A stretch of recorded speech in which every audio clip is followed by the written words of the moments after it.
Gold, trusted gold buyers. మీరు తాకట్టు పెట్టిన బంగారాన్ని విడిపించి ఈ రోజు ఉన్న మార్కెట్ ధరకు కొనబడను.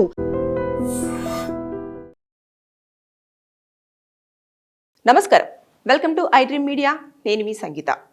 హైదరాబాద్లోని నాగారంలో రీసెంట్గా పోలీసులు మటన్ షాపులు, చికెన్ షాప్స్ పైన కూడా దాడి చేయడం జరిగింది. అక్కడ ఉన్న వాళ్ళని కూడా అరెస్ట్ చేశారు. ఎందుకు అనంటే వాళ్ళు అక్రమంగా మేకలు, గొర్రెల నుంచి రక్తం సేకరించి దానిని కాచిగూడలోని సిఎన్కే ల్యాబ్కి పంపించడం అనేది జరుగుతుంది. అందుకోసం అని చెప్పేసి వాళ్ళు ఆ విషయం తెలుసుకున్న వెంటనే అక్కడికి చేరుకొని ఎవరైతే షాపు వాళ్ళు ఉంటారో ఆ షాపు వాళ్ళందరి దగ్గర కూడా సెర్చ్ చేస్తే ఒక్కొక్కరి దగ్గర 130 ప్యాకెట్లు అది మేకల నుంచి, గొర్రెల నుంచి సేకరించిన 130 రక్త ప్యాకెట్స్ అన్నింటినీ కూడా కలెక్ట్ చేయడం జరిగింది అన్నట్టు. అయితే ఇలా చేయడం వల్ల జీవాలు అనవసరంగా వాటి నుంచి రక్తం తీస్తుంటే, అంటే ఒక క్వాంటిటీ ఉంటుంది, ఆ క్వాంటిటీ అనేది కూడా వాళ్ళకు తెలియకుండా ఇంకా మొత్తం రక్తం తీసేసరికి జీవాలు అనవసరంగా చనిపోవడం జరుగుతుంది. అది చాలా క్రైమ్ కిందికి వస్తుంది. అసలు ఎనిమల్ యాక్ట్ కింద మాత్రం అది చాలా సివియర్ పనిష్మెంట్ అనేది ఉంటుంది. అయితే ఇకపోతే దాంతోపాటు ఈ రక్తాన్ని ఏం చేస్తారు, మనుషులకు ఎక్కిస్తారంటే ఇది చాలా ఎలా ఉంటుందంటే ఇది మాత్రము హ్యూమన్స్కి మాత్రము ఏదైతే మేకలు కానివ్వండి, గొర్రెల నుంచి రక్తాన్ని సేకరించింది ఎట్టి పరిస్థితుల్లో ఎక్కించడానికి ఛాన్స్ లేదు. రీజన్ ఏంటంటే అది తొందరగా బాగా గట్టిగా పోతుంటూ ఉంటుంది అన్నట్టు. అంటే మన దాంట్లో ఇప్పుడు కెమికల్స్ యాడ్ చేసేసి తర్వాత నెక్స్ట్ కొన్ని ఏవైతే ఉంటాయో దాన్ని చేసిన తర్వాత దాన్ని మొత్తం కూడా ఎప్పుడైనా సరే మీరు బ్లడ్ డొనేట్ చేస్తున్నప్పుడు కూడా చూస్తూ ఉంటే ఆ ప్యాకెట్ని ఊరికి ప్రతిసారి ఇలా కదుపుతూ ఉంటారు. దాంట్లో కూడా కొంచెము మనకు తెలియకుండానే ఒక సిరప్ లాంటిది ఉంటుంది అన్నట్టు. దాంట్లో దాన్ని ఇలా చేస్తూ ఉంటే అది లిక్విడ్ లాగానే ఉండిపోతుంది. ఇది అలా ఉండదు అన్నట్టు, తొందరగా గట్టుకుపోతుంది. అది మనం హ్యూమన్ బాడీలోకి ఎక్కించినా కూడా మనకి ఇంకా హార్ట్ దాకా బ్లడ్ అనేది సర్క్యులేట్ అవ్వక ఈ మనిషి ఇమీడియట్గా చనిపోయే అవకాశాలు కూడా ఉంటాయి. అంత హీట్గా కూడా ఉంటుంది ఆ బ్లడ్. అయితే ఈ బ్లడ్ని ఏం చేస్తున్నారు వాళ్ళు అంటే ఆ ల్యాబొరేటరీకి పంపించిన తర్వాత వాళ్ళు ఏదైతే ఉంటుందో బ్యాక్టీరియా, చాలా ఇంపార్టెంట్ బ్యాక్టీరియాను వాళ్ళు అక్కడ మొత్తం కూడా పెంపొందించడం జరుగుతుంది అన్నట్టు. దానివల్ల ఒక బ్యాక్టీరియాని చాలా వరకు వాళ్ళు క్రియేట్ చేస్తున్నారు. దాంతోపాటు ఇది బ్లడ్ ఎక్కువ తీసుకెళ్ళిన తర్వాత దాని నుంచి వెళ్ళి కొన్ని ఎరువులను కూడా తయారు చేస్తున్నారు అన్నట్టు. అంటే కొన్ని న్యాచురల్ ఎరువులు ఉంటాయి కదా, న్యాచురల్ ఎరువుల కింద మొత్తం కూడా వాళ్ళు తయారు చేయడం జరుగుతుంది. ఇకపోతే బయోగ్యాస్ కూడా ఈ బ్లడ్ నుంచి కూడా వాళ్ళు తయారు చేయడానికి స్కోప్ ఉంది. ఈ రకంగా దీనివల్ల ఏమవుతుంది అంటే ఈ బ్లడ్ని అక్కడికి తీసుకెళ్ళి వాళ్ళకి ఇవ్వగానే వాళ్ళు ఎంతో కొంత అమౌంట్ అనేది వీళ్ళకి ఇవ్వడం జరుగుతుంది. అందుకోసం అని చెప్పేసి ఇది రాత్రి పూట మాత్రమే వాళ్ళు ఎక్కడైతే మేకలు కానివ్వండి, గొర్రెలు కానివ్వండి కనిపిస్తున్నాయో వెంటనే ఇమీడియట్గా వాటిని పట్టుకొని ఇంకా వాటికి ఒక ఇంజక్షన్ ఇచ్చేసి అవి కదలకుండా పడుకుంటాయి కదా, ఒక మత్తు లాంటి ఇంజక్షన్ ఇచ్చేసి ఇమీడియట్గా దాని బాడీలో నుంచి మొత్తం అంతా కూడా బ్లడ్ తీయడం అనేది జరుగుతూ వస్తుంది అన్నట్టు. అయితే ఇది ఎవరు చూసారో తెలియదు కానీ ఇమీడియట్గా పోలీసులకు ఇన్ఫర్మేషన్ ఇవ్వగానే అది నిజమా కాదా అని చెప్పేసి అన్న తర్వాత పోలీసులు ఒక రైడ్ చేశారు. చేసిన తర్వాత చూస్తే నిజంగానే కొన్ని ప్లేసులలో, ఒక 3 ప్లేసులలో, సత్యనారాయణ కాలనీ అని చెప్పేసి అక్కడ నాగారంలోని అదంతా ఏరియాలో కూడా చాలా వరకు మేకల దగ్గర నుంచి వెళ్ళి బ్లడ్ అనేది సేకరించారు. ప్యాకెట్స్ కూడా చాలా క్లియర్గా కనిపించాయి. అవి అన్ని కూడా ప్యాకెట్స్ అన్నింటి కూడా ఒక బస్తాలో పెట్టేసి ఉంచారన్నట్టు. అంటే వాళ్ళు ఒక క్వాంటిటీ వైజ్గా తీసుకెళ్ళి ఆ ల్యాబొరేటరీకి ఇవ్వడం అనేది జరుగుతుంది. అక్కడ బ్యాక్టీరియా ఫామ్ చేస్తున్నారు, ఎరువులు తయారు చేస్తున్నారు, దాంతోపాటు బయోగ్యాస్ కూడా ఉపయోగించే అవకాశాలు ఉన్నాయి కాబట్టి అక్కడ కూడా అది చేస్తున్నారు అన్నట్టు. ఇది చాలా న్యాచురల్గా జరగట్లేదు, చాలా అక్రమంగా జరుగుతుంది అన్నట్టు. దీనికి పర్మిషన్ ఉండాలి. ఫస్ట్ ఆఫ్ ఆల్ ఏదైనా మీరు బ్యాక్టీరియా అని రెడీ చేయాలన్నా, లేదు అంటే దానిని మీరు ఒక దాన్ని క్రియేట్ చేయాలన్నా, లేకపోతే బ్లడ్ ఒక ఎనిమల్ నుంచి బ్లడ్ తీసుకోవాలన్నా సరే మీరు ఎనిమల్ యాక్టివ్ను ఏదైతే ఉంటాయో నామ్స్ అన్ని కూడా ఖచ్చితంగా వాళ్ళు పాటించాలి. దాంతోపాటు అక్కడ లోకల్ పోలీసుల వాళ్ళకు కూడా వాళ్ళు చెప్పాలి. ఇకపోతే ఎప్పుడైతే జంతువులను హామ్ చేస్తున్నారో ఎవరైతే ఉంటారో జంతు ప్రేమికులు ఉంటారు కదా, వాళ్ళకు కూడా వాళ్ళది ఒక సంఘం ఉంటుంది, వాళ్ళని కూడా ఎనిమల్కి సంబంధించిన వాళ్ళ దగ్గర పర్మిషన్ తీసుకోవాలి. ఇన్ని రకాల పర్మిషన్స్ తీసుకున్న తర్వాత అప్పుడు దీనికంటూ వాళ్ళకి పర్మిషన్ ఇస్తే అప్పుడు వాళ్ళు చేయాల్సి ఉంటుంది. అది కూడా నిపుణుల పర్యవేక్షణలోనే చేయాలి. ఇప్పుడు మన బ్లడ్ అనేది డొనేట్ చేసేటప్పుడు ఏంటి, డాక్టర్స్ యొక్క అండర్లోనే చేస్తాం. సిస్టర్ మన దగ్గర ఉంటారు. తర్వాత నెక్స్ట్ ఎప్పటికప్పుడు బ్లడ్ చెక్ చేస్తూ ఉంటారు. ఎన్ని గ్రామ్స్ ఉన్నాయి, ఎంత తీసుకోవచ్చు ఈ బాడీ నుంచి బ్లడ్ అని చెప్పేసి వాళ్ళు మనం మొత్తం చూస్తారు అన్నట్టు. చూసిన తర్వాత అప్పుడు బ్లడ్ అనేది తీస్తారు, ఎన్ని గ్రామ్స్ తీయాలి అనేది.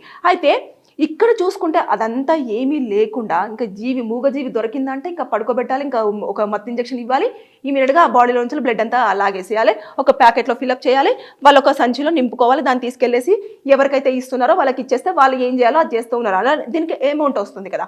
ఇది మనము లీగల్ పరంగా చూసుకుంటే ఇప్పుడు నేను చెప్పిన దాని ప్రకారంగా అన్ని పర్మిషన్స్ ఉండాలి.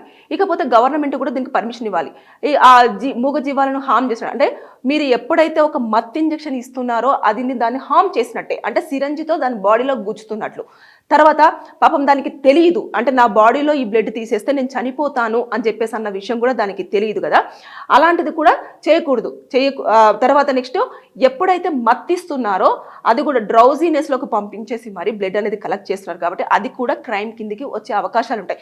ఇక వచ్చిన కొన్ని రోజులకే దానికి బ్లడ్ అనేది లేక, ఫుడ్ సరిగ్గా లేక ఇమీడియట్గా జీవి చనిపోవడం అనేది జరుగుతుంది.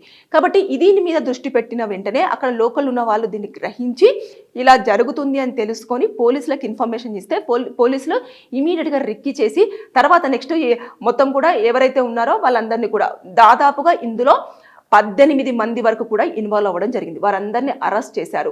వారందరూ ఎక్కడెక్కడికి పంపిస్తున్నారు, ఇప్పటివరకు ఎన్ని జీవాల నుంచి బ్లడ్ తీయడం జరిగింది, వీళ్ళు ఏం చేస్తారు, వీళ్ళ ప్రాసెస్ ఏంటి అనేది కూడా పూర్తి స్థాయిలో ఇక్కడ కనుక్కుంటారు. ఒకవేళ కనుక్కున్నారనుకోండి మినిమం టు మినిమం వాళ్ళకు లైఫ్ ఇంప్రిజన్మెంట్ పడే అవకాశాలు అయితే ఉంటాయి, అంటే జీవిత ఖైదు పడే ఛాన్సెస్ ఉంటాయి. దాంతోపాటు వాళ్ళకు ఫైన్ విధించే ఛాన్సెస్ కూడా ఉంటాయి. అంటే ఇది హ్యూమన్స్ని హార్మ్ చేసిన దానికంటే కూడా జీవాలను హార్మ్ చేస్తే ఇంకా ఎక్కువ శిక్షలు పడే అవకాశాలు ఉంటాయి అన్నట్టు. అది దానికి నోరు ఉండదు, ప్లస్ తర్వాత వాళ్ళకు మనుషులు ఎలాంటి వారు అని తెలియదు. తర్వాత నెక్స్ట్ ఇలాంటివన్నీ కొన్ని కన్సిడర్ చేస్తారు. ఎనిమల్ యాక్ట్లో మొత్తం పూర్తిగా వివరాలు ఉంటాయి అన్నట్టు. దేని ప్రకారంగా దాన్ని ఏ విధంగా హార్మ్ చేస్తే కొంతమంది కొడుతూ ఉంటారు, కొడితే ఒక పనిష్మెంట్ ఉంటుంది. దాని తర్వాత దాన్ని ఇష్టానుసారంగా తిడుతూ ఉంటారు, దాని మీద పనిష్మెంట్ ఉంటుంది. ఇకపోతే ఈ మధ్య కాలంలో అసలు మనం అది మాట్లాడుకోలేం కూడా. ఏదైతే అమ్మాయిల మీద ఎలాంటి అఘాయిత్యాలు జరుగుతున్నాయో అలాగే తాగిన మత్తులో కానివ్వండి, లేదు అంటే కొన్ని మూగజీవాలు కనిపిస్తే వాటిపైన కూడా రేపులు అలాంటివన్నీ చేస్తున్నారు, దానికి ఒక శిక్ష ఉంటుంది. ఇవన్నీ చూస్తూ ఉంటే ఈ మధ్య కాలంలో మనుషులకే కాదు జంతువులకు కూడా రక్షణ లేకుండా పోతుంది అని చెప్పేసి మనం ఇప్పుడు ఈ సందర్భంగా మాట్లాడుకోవచ్చు. ఏదేమైనా సరే కానీ ఇప్పుడు నాగారంలో ఏదైతే అక్రమంగా మేకల నుంచి గొర్రెల నుంచి సేకరిస్తున్న రక్తాన్ని వాళ్ళు ఏం చేస్తున్నారు అన్న తర్వాత కొద్ది వరకు మాత్రమే పోలీసులకు ఈ ఇన్ఫర్మేషన్ ఉన్నప్పటికీ అది వింటున్న కొద్ది వాళ్ళు నిజంగానే షాక్కి గురయ్యారు. దాని మీద ఎలాంటి సెక్షన్స్ అట్రాక్ట్ అవుతాయి, ఎన్ని ఇయర్స్ పనిష్మెంట్ ఉంటుంది అనేది వారు చెప్పే ఇన్ఫర్మేషన్ బట్టేసి ఉంటుంది అన్నట్టు. ఎవరైతే యజమానులు ఉంటారు కదా, ఇప్పుడు మేకలు పెంచుకునే వాళ్ళు కానివ్వండి, గొర్రెలను పెంచుకునే వాళ్ళు కానివ్వండి, దాంట్లో జీవులు మిస్ అవుతూ ఉంటారే, పోయింది ఎక్కడ పోయిందో అని చెప్పేసి వాళ్ళు వెతుకుతూ ఉంటారు కదా. వాళ్ళు కనుక ఇక్కడ పోయింది మూగజీవి అని చెప్పేసి అక్కడ కనిపించట్లేదు అని చెప్పేసి కేసు కనుక ఫైల్ అయ్యిందంటే దానికి ఒక పనిష్మెంట్ ఇంక్లూడ్ అవుతుంది ఆల్రెడీ. దాంతోపాటు ఇక్కడ హార్మ్ చేశారు కాబట్టి దీనికి ఒక పనిష్మెంట్ ఇంక్లూడ్ అవుతుంది. ఓవరాల్గా చూసుకుంటే మనం ఎంత లేదన్నా సరే ఇలాంటి యొక్క ఏవైతే చేస్తూ ఉంటారో చర్యలకు పాల్పడుతున్న టీం అయితే ఏదైతే ఉందో వాళ్ళకు జీవిత ఖైదైతే కంపల్సరీగా పడే అవకాశాలు అయితే ఉంటాయి. ఇదేముంది మేడం, మనుషుల మీదనే జరిగితే పట్టించుకోవట్లేదు, ఇంకా జంతువుల మీద జరిగిందని పట్టించుకుంటారా, ఇది 2 రోజులు పోతే వదిలేస్తారు అంటే లేదండి. ఎనిమల్స్కి ఏదైతే జంతువుల విషయంలో మాత్రం చాలా పనిష్మెంట్స్ ఉంటాయి. అది తెలీదు. ఇప్పుడు మొన్న రీసెంట్గా సుప్రీంకోర్టు కూడా కుక్కల విషయంలో ఏదైతే స్ట్రీట్ డాగ్స్ అన్ని కూడా వాళ్ళు కలెక్ట్ చేసి తీసుకెళ్లి షెల్టర్ హోమ్స్లలో పెట్టండి అని చెప్పేసి, అంటే ఎంతో మంది వాటిని ఒక బందీలాగా ఎలా పెడతారో అని చెప్పేసి కొన్ని నిరసనలే జరిగినాయి, ఒక్కొక్కరు ఏడవడం కూడా జరిగింది. ఇలాంటివి జరుగుతాయి కాబట్టి ఆ ఒక్క విషయాలలో మాత్రం చాలా పర్టికులర్గా కొన్ని యాక్ట్స్ ఏవైతే ఉంటాయో అవి ఖచ్చితంగా ఇంప్లిమెంట్ చేయాల్సిన పరిస్థితి ఉంటుంది అన్నట్టు. ఇకపోతే దాని మీద ఎవరైనా కేసు ఫైల్ చేశారనుకోండి, అనవసరంగా ఎవరైతే ఇటు ఆపోజిట్ పార్టీ ఉన్న వాళ్ళు కానివ్వండి, లేదు అనుకుంటే ఎవరైతే ఉంటారో వాళ్ళ మీద కూడా పనిష్మెంట్స్ పడే ఛాన్సెస్ ఉంటాయి. కాబట్టి ఇలాంటి విషయాలలో మాత్రం చాలా పర్టికులర్గా, చాలా క్లియర్గా, చాలా దాని ప్రకారంగా ఎలాంటి పనిష్మెంట్స్ ఉంటాయో దాన్ని బేస్ చేసుకొని శిక్షలు ఉంటాయి. కాకపోతే అప్రోచ్ అయ్యే విధానం ఉంటుంది. దాని మీద సెక్షన్స్ ఏవేవి అప్లికేబుల్ అవుతూ సెక్షన్స్ పెడుతున్నారు అనేది చూడాలి. ఇకపోతే ఎప్పుడైతే సెక్షన్స్ పెట్టినారో దానికి సంబంధించిన ఎవిడెన్సెస్ కూడా మన దగ్గర కరెక్ట్గా ఉండాలి. ఉన్నప్పుడు శిక్ష నుంచి తప్పించుకోవడానికి ఎవరి వల్ల సాధ్యమయ్యే పరిస్థితి ఉండదు. సో నేను ప్రతి వీడియోలో చెప్పేది ఇదే, ఎప్పుడైనా సరే మీరు కేసు ఫైల్ చేసినప్పుడు కానివ్వండి, ఇలాంటివి జరుగుతున్నప్పుడు కానివ్వండి, ఎవిడెన్సెస్ అనేవి సాలిడ్గా ఉంటే కోర్టులో ఎదుటి పర్సన్కి మనం ఎలాంటి తప్పించుకోవడానికి స్కోప్ ఇవ్వకపోతే ఖచ్చితంగా పనిష్మెంట్ అనేది వితిన్ మంత్స్లో పడవచ్చు, ఇయర్ లోపే. అంటే కొంతమంది అంటారు ఇయర్స్ గడుస్తుంది కదా అని. మీరు కరెక్ట్గా ఎవిడెన్సెస్ అన్నీ ఉన్నాయి అంటే ఇక ఆపోజిట్ పార్టీ వాళ్ళు మాట్లాడకుండా మీరు ఆ ఎవిడెన్సెస్ చూపించారు అంటే ఇమీడియట్గా వితిన్ ఒక 5 to 6 monthsలో మీకు శిక్ష, అంటే ఎవరైతే పనిష్మెంట్కి ఎలిజిబులో వాళ్ళకు పనిష్మెంట్ పడే అవకాశాలు ఉంటాయి. ఇదంతా గ్రహించకుండా ఏదైతే చేస్తారు. కానీ నేనైతే ఇది చూస్తే చాలామంది ఎందుకు మేకరక్తం ఎక్కిచ్చేస్తున్నారు మనుషులకి అంటే అలాంటిది ఏమీ లేదు. దాన్ని ఎక్కిస్తే మన బాడీ దాన్ని ఏదంటే మన బాడీలో అది అసలు అవ్వదు.